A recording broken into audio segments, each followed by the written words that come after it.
Hello, my name is Fox and you're watching Den of Fools. Let's jump right in. Games Workshop have released the first official win rates of 10th edition, and we thought we should compare our stats to theirs. Their stats were published in a MetaWatch article on Warhammer community on the 10th of August. They gave win rates till the 8th of August from the undisclosed start of 10th edition. Our stats are from the 24th of June till the 6th of August. We have not collected the data from the 7th and 8th, however, as this was a Monday and Tuesday, it is unlikely there were many tournaments as they are usually played on the weekend. As we take all tournament results from best coast pairings, we should track GW's win rates very closely, as they have stated in the past they use BCP as a data source, including the smaller tournaments. GW stated the next balance change will be in the second week of September, so there is a little bit of a wait yet. It is nice to have a confirmed date, which is scheduled to be just a points update. It was hinted at in the article it could be a rules change as well. I guess we will have to wait and see. Having said that, let's compare our win rates to Games Workshop's official win rates. On the whole, we track the GW win rates very closely indeed. The majority of the 26 factions are within a 1% difference, with 18 in total. We get the exact same win rate for Death Guard, making 19 of the factions pretty much the same as GW. I have to hand it to Fearless, he's done an excellent job of tracking the win rates in 10th edition. Overall, we seem to be gauging the meta, according to GW, very well. They have a total of 11 of the 26 factions in the Goldilocks zone, where we have 9. We have Custodies narrowly inside the zone, while GW have them 1 point above at 56%. This is only a very small difference, and Custodies did get a 56% win rate in last week's stats.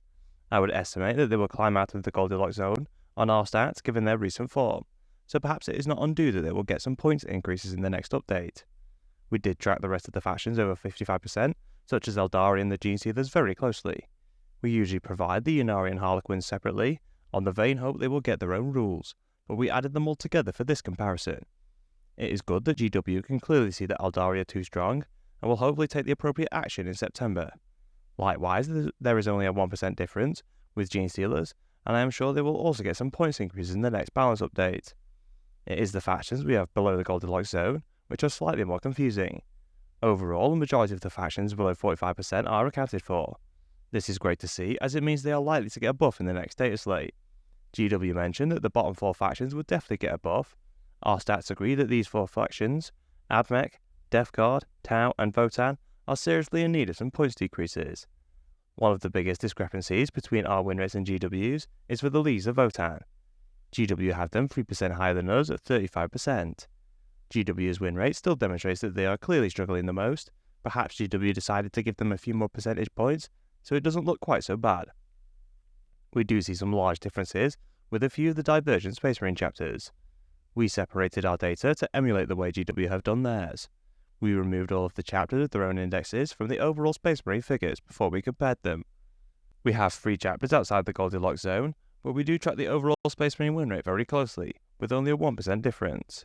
We have the Dark Angels just outside of the zone on 44%, whereas GW have them 1% higher.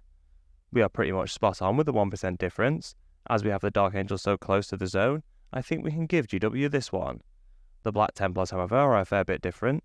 GW have them on 45%, while we have them on a 43% win rate. This puts them inside the Goldilocks zone for GW, and in need of a buff according to our stats. The Black Templars are currently performing much better than they did at the start of 10th. Last week they got a win rate of 46%, which puts them ahead of the 45% GW declared. If their current form continues, they will reach a win rate of 45% relatively quickly, so perhaps GW are closer to their win rate at the moment. The strangest one for me is the Space Wolves.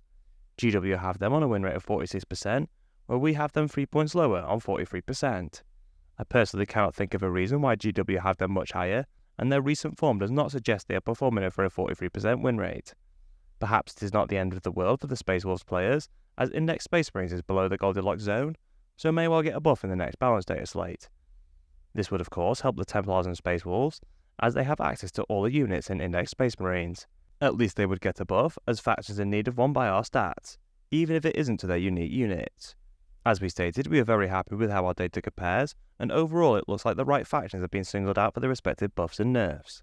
The Space Wolves and Votan are a bit strange, and we personally struggle to see why our win rates are different. To only have 2 factions off in a way we can't explain is rather good overall. It is much better than the issues we saw last time we compared our stats to GW's. We have been saying for a while that 10th edition really needs looking at.